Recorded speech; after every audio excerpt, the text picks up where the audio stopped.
Well, Paolo, thank you so much for coming in today. Can you please start by telling us what the path to net zero looks like for Frasers Property?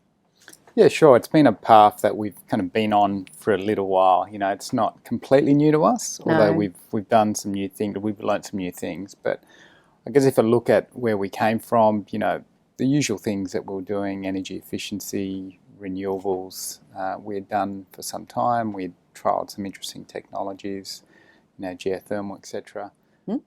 But we really had to start and kind of understand our footprint. Like, surprisingly, like really having that strong data set to understand when you talk about net zero, what does it mean and where are your big impacts? And it was interesting to see, like, a lot of it was in our in the energy our customers use. You know, our tenants in office buildings and industrial warehouses, the people that buy homes and apartments from us that then go and use those buildings for a long time. And we took a view that that was something that we should try and address as well. You've been a real leader in going after the whole value chain.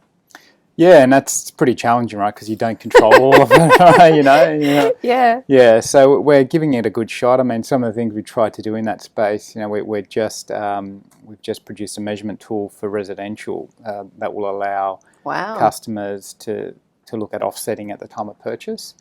So that will be something where we've got ready. We're keen to get customer feedback on to see what their appetite is. You know, we've set up Real Utilities, which is an energy retailing business supplying 100% carbon neutral. I think for us, that's a key part of our strategy.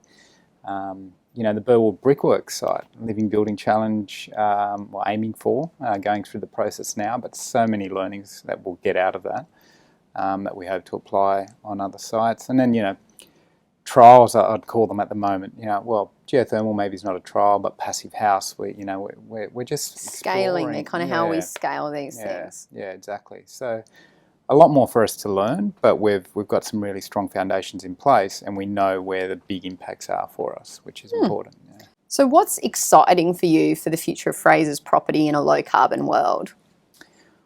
I think, for me, what's exciting is just a level of intellect that's going into trying to solve these problems.